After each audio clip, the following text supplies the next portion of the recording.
comme elle ouvrait l'une après l'autre les portes, les coffres, elle découvrit avec horreur la terrible réalité. Son époux, le roi, avait tout dépensé. Peut-être dans l'espoir de se soigner. Et puis, il y avait également, devant la porte du palais, une file de tous ces gens qui réclamaient d'être payés. Ainsi, le même jour, elle apprit que le roi avait dépensé ce qu'il avait, mais également ce qu'il n'avait pas. Et elle en conçut une colère terrible, et son cœur ne le supporta pas. En un instant, il se pétrifia. Et elle devint droite et grave, marchant lentement, parlant sans hausser la voix, le regard tendu, comme des pics de glace acérés.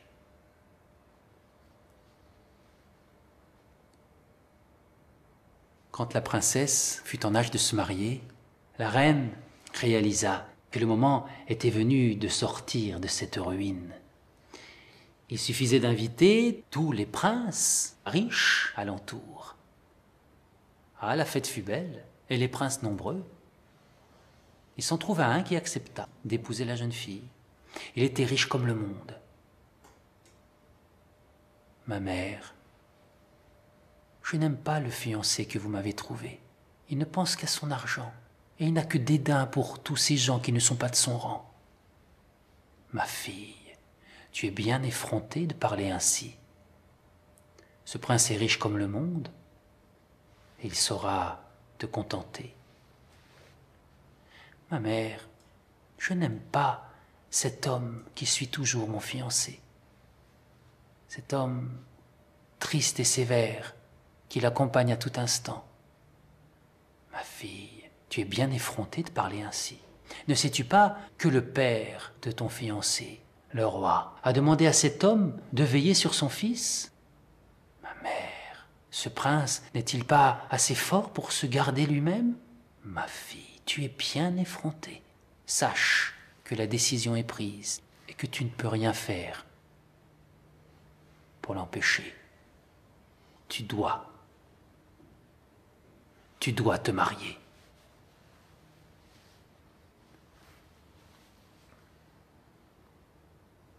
Voyant que sa fille gardait sa tristesse, la reine eut l'idée de proposer un voyage autour du monde. Ainsi, les deux jeunes gens apprendraient à se connaître, à se découvrir, et elle espérait que l'amour jaillisse enfin dans le cœur de sa fille. Ils ont vu des pays, ils ont regardé, ils ont écouté, mais rien n'a changé. Voilà qu'au moment de retourner vers le pays pour se marier, la jeune fille monta sur le bateau et elle sentait qu'elle était devenue prisonnière de ces gens et que sur elle se refermait la porte aux barreaux dorés. Elle sentait que la tour dans laquelle elle avait grandi deviendrait toute sa vie.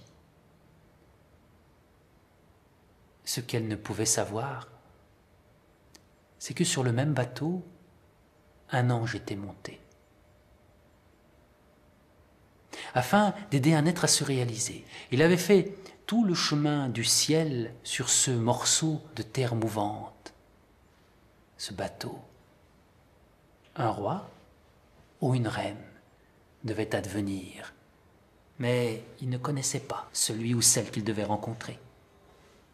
Aussi avait-il pris soin de retirer ses ailes et de les plier et de les glisser dans une grande serviette de cuir lissé. Et il regardait tous les gens qu'il rencontrait. Mais son regard était si puissant que les gens étaient gênés. Alors il avait choisi de dessiner. Son crayon à la main, il regardait, et dessinait ce qu'il voyait. Et il voyait des merveilles, car ses yeux transperçaient l'apparence qu'on voulait bien se donner. Alors qu'il était ainsi à dessiner un père et sa fille, s'émerveillant des poissons jaillissant de l'eau, l'ange vit apparaître, tout auréolée, une jeune fille, belle, Elle marchait droite, figée dans sa colère. Une fois de plus, elle venait de se faire humilier par sa mère, la reine pétrifiée, et par son fiancé, le sombre fiancé. Le prince vint bientôt la rejoindre, mais l'ange avait regardé et il avait vu. La jeune fille regardait droit devant elle, et puis elle se sentit comme appelée, et son regard se baissa doucement, par deux fois, imperceptiblement. Ils s'étaient vus, ils s'étaient rencontrés.